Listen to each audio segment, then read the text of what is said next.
तो दोस्तों ठीक यहीं पर शुरुआत हुई थी बुद्धिज्म की श्रीलंका में। जी हाँ, आज हम आ चुके हैं श्रीलंका में, वो जगह जहाँ से बुद्धिज्म की श्रीलंका के अंदर हुई थी शुरुआत।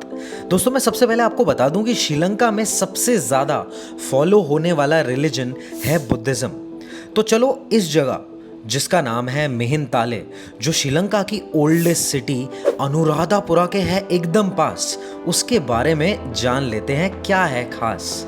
तो हम पहुंच गए ठीक वो स्थान जिसके बाद हमें 1800 सीढ़ियां चढ़नी पड़ी ताकि देख पाए हम वो रॉक जहां पर बहुत साल पहले एक स्पेशल मीटिंग होती है, और ऐसा माना जाता है कि इसी मीटिंग के बाद पूरे श्रीलंका में बुद्धिज्म को फैलाया गया था।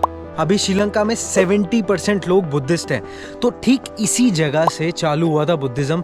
इसके पीछे की ये कहानी है कि इंडिया में ना एक मॉन्क था, बुद्धिस्ट मॉन्क, जिनका नाम था महिंदा।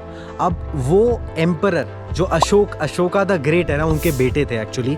और अशोका द एट को आया ये विचार कि बुद्धिज्म का इंडिया के अलावा भी श्रीलंका में किया जाए प्रचार, इसलिए वो यहाँ पर आए थे। और उस समय श्रीलंका के राजा हुआ करते थे देवन पियतस्सा। अब उनके पास वो आए और यही उनका मीटिंग पॉइंट था। कुछ लोग बोलते हैं कि ये मीटिंग पॉइंट था, कुछ लोग बोलते हैं कि वो जो ऊपर दिख रहा है ना आपको, वो मीटिंग पॉइंट था। मतलब ये मोरलेस ये पूरी जगह पे ही मीटिंग हुई थी और यहीं से उन्होंने प्रचार किया था। यहीं से बोलते थे कि वो ऐसे ना एक इनविटेशन पॉइंट था कि यहाँ सारे लोग होते थे, वो इनवाइट करते थे और बताते थे। इसलिए पूरे श्रीलंका में आज आपको दिखेगा बुद्धिज्म का प्रचार। तो बेसिकली यही वो स्थान है जहाँ पर बुद्धिज्म श्रीलंका में फैला और आज 70% लोग बुद्धिज्म को फॉलो करते हैं। एक और बहुत अच्छी चीज़ है यहाँ की कि मिहिनताले जो नाम है ना, उसका भी मतलब इसी से आता है। मिहिनताले इस जगह का नाम है, अनुराधापुरा से 12 किलोमीटर दूर है। इसका नाम पता कैसे आता है? महिंदा को अपने सिंहले में कहते हैं मिहिंदू, और तले मतलब प्लेटू, तो मतलब plateau of Mihinda, that is plateau of Mahinda, जिसको कहते हैं मिहिंदू, प्लेटू ऑफ मिहिंदू। तो इसलिए उस जगह का नाम आता है। जिसके बाद श्रीलंका के अंदर बुद्धिज्म को फैलाने में लोगों का और स्टेट का बहुत बड़ा हाथ है। बस इतना ही नहीं, अगर यहाँ के लोगों से भी पूछो ना, तो बुद्धिज्म एक एकता का प्रतीक है जिसने श्रीलंका के अंदर बहुत सारे लोगों को एक साथ जोड़ कर रखा है।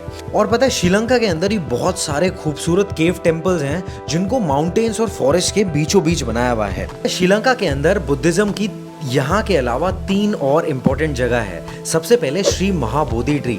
ये कोई पेड़ ना मामूली सा पेड़ नहीं, अगर आपको याद होगा तो गौतम बुद्ध को एक पेड़ के नीचे ही एनलाइटनमेंट प्राप्त हुआ था। वो पेड़ इंडिया में था, तो उसका एक ब्रांच श्रीलंका में लाया गया और उस ब्रांच से ये पेड़ निकल के आ गया। तो ये पेड़ श्रीलंका की बुद्धिस्ट कम्युनिटी में बहुत महत्वपूर्ण भूमिका निभाता है।